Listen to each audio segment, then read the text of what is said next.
What's up guys, welcome to Daily Refinement. In today's video, I'm going to go over one of the biggest problems that resellers face, and that's actually networking the wrong way. In this video, I'm going to give you guys 5 examples of how I've used networking to level up my reselling business. Every single thing that I've learned in my reselling career has been from somebody else. So I'm going to give you guys those 5 examples.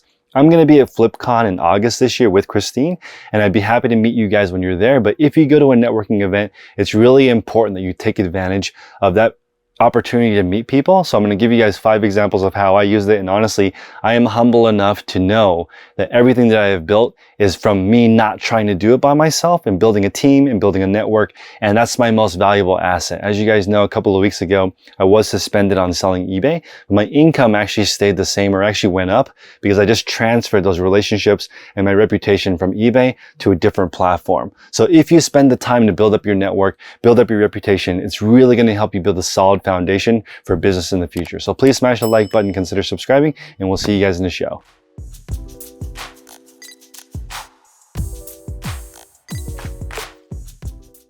The first example I want to give is with my friend Jake. When I first started reselling, I joined the group, The Green Room, and I think that group is no longer around, but when I joined that group, it was really useful because I could meet resellers online and in person, and Jake was local to me. I asked if he wanted to grab breakfast on me so he could show me basically what he knows and we could exchange information. So Jake wanted breakfast, he had pancakes.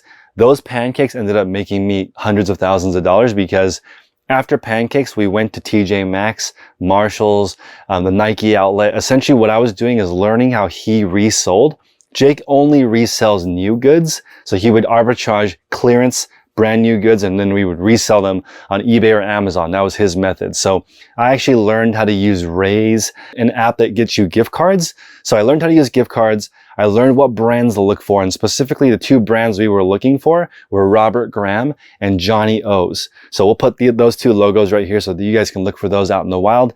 That was 4 years ago. So trends are always changing. So you want to make sure that your knowledge is on point. And Robert Graham since then has actually fallen out of favor a little bit, but Johnny O still does really well for me. So anyway, learning from Jake was really useful because it was in person. We downloaded the app Raise together. We compared how to use it. We looked for gift cards. At that time, you could find $20 gift cards for $16. Use that $4 discount to purchase more goods. And Jake was focusing primarily on brand new stuff. So at the time I learned how to get ungated in different brands, and my Amazon account is actually ready to go anytime I want to use it. And I actually built it up from 4 years ago. So it's always nice to have backup plans on different platforms and make sure that you have good account health and make sure that you keep those avenues open in case you ever need to use them. So after going to TJ Maxx, Marshalls, we actually ended up thrifting, and I was going over what I know about used women's clothing. He was going over what he knew about men's clothing. So it was a really good team because we were able to figure out all these different ways to make money, and also we were able to exchange what we knew with each other. So that was really, really, really important, being able to meet up with somebody in person and compare ideas, compare thoughts, and level up together. So that's why you should join our Patreon group at patreon.com/resellers podcast, because we have over 2,000 people doing that exact same thing. So when you go to FlipCon and you're meeting people, the best foot that you can step forward with is, how can I help this person? What's the most I could help them with? And ideally, it's not information that they already know. So it's important before you meet somebody, do a little bit of research. I'm going to be hanging out with Harry Tornado and Phoenix Resell for the first time. So what I'm going to do before I go out is definitely watch a few of their most recent YouTube videos and try to think to myself, what could I do to actually help their channels? Not just like, what's the least amount I could do to get them to give me something? Because a lot of people think of it that way. I'm going to be thinking, what's the most I could do to help them? Maybe there's one part of their channel that they're really struggling with, and I can jump in and try to give the best advice or best help that I can.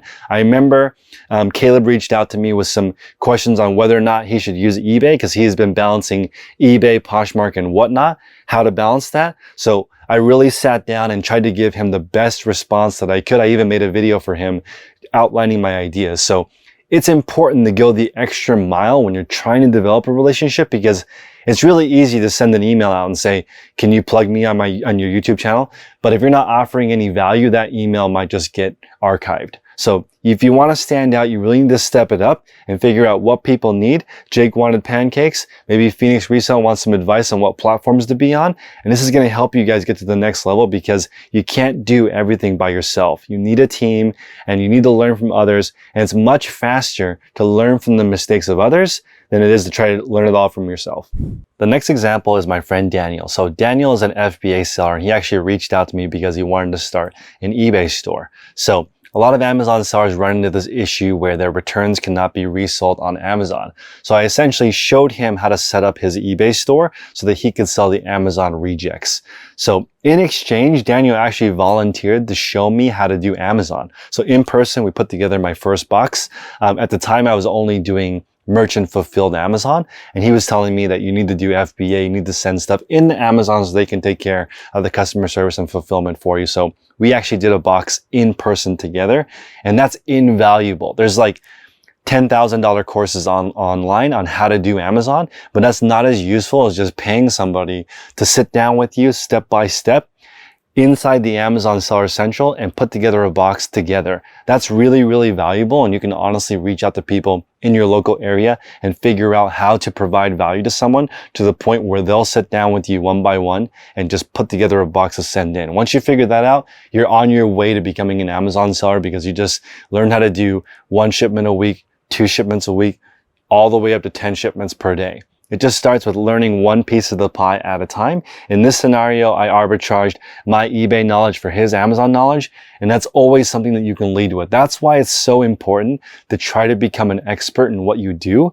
because that is like a business card. I'm really good at this. Can I help you with this? And someone will automatically say, I have some information too, or some knowledge that I want to share with you. So that's a very common arbitrage. So I would say learn your main platform really well so that you can trade that with others. So the final relationship I want to talk about is a relationship that I have with Tech and Sports. As you guys know, we are partners in our Facebook group, but this gentleman has taught me more about everything in life than anybody else that I have known, because when you learn how to do things right the first time, then it ends up compounding over time, because you set something up and then you keep doing it the same way and the results compound over time. So the main thing I learned from him was when you have a reputation, you can develop sourcing relationships, and that's key. That's really the most powerful part of my reselling business is my sourcing network. So when you are reliable, when you show up on time with cash over and over again, suppliers will always use you first. So this is really important because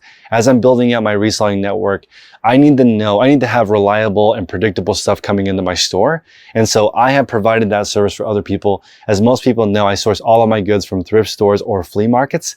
And essentially at this point, I'm just going to pick it up. I've already built relationships with people. They know exactly what I'm selling. And that also helps when you niche down. If you say to somebody, can you save me all the profitable stuff? They're going to throw your business card away because that's too hard. But if you want to say, keep all the profitable jeans from me in these brands, and I'll make sure that I pay you on time every single week. I'll pay you early. I'll even pay you ahead to save this information for me. So when you have a specific niche that you're looking for and you're reliable and you show up on time, your sourcing network will grow. And that piece alone will probably make me millions of dollars. Just that one piece of information of showing up on time with a specific niche, it allows people to become buyers for you. So when you're sourcing, it becomes a lot easier when you source the same thing over and over again. And then the upper echelon of easy is when other people are looking for you. So if you want to build a massive network, you really need to focus on relationships. I have Christine making videos for me. I have other people who take photos for me, pack for me, ship for me. That all comes from really, really clear expectations. So people need to know, what do they need from you? What do you need from them? Be clear about compensation, be clear about the work parameters, and it's really going to help you get to the next level. So I'm really, really looking forward to going to FlipCon with Christine. What we're going to end up doing is we're going to do a live listing thing where you can watch me or teach somebody how to list 30 items in an hour on eBay. Most people have never seen that. They are doing 5 to 10 listings a day. They've never seen somebody do 30 listings in 1 hour. So I feel like in person, that's like one of the most powerful things I can give to somebody is the ability to list 30 items in an hour. So that's the piece of value that I'm going to be providing to people. And hopefully, if I do it right, the people who I show that to will have some kind of service or offering for me. So I lead first by giving. You guys know this YouTube channel has been going on for 5 years. I have been giving out free information, the best information I can for free on YouTube. And that has literally given me so many benefits that I can't even go over them in one video. There's so many different people out there that I have helped that are willing to help me. And again, if you want more, give more. So I appreciate you guys. Until next time, make progress daily. Go to FlipCon. We'll put another link here and we'll see you guys there.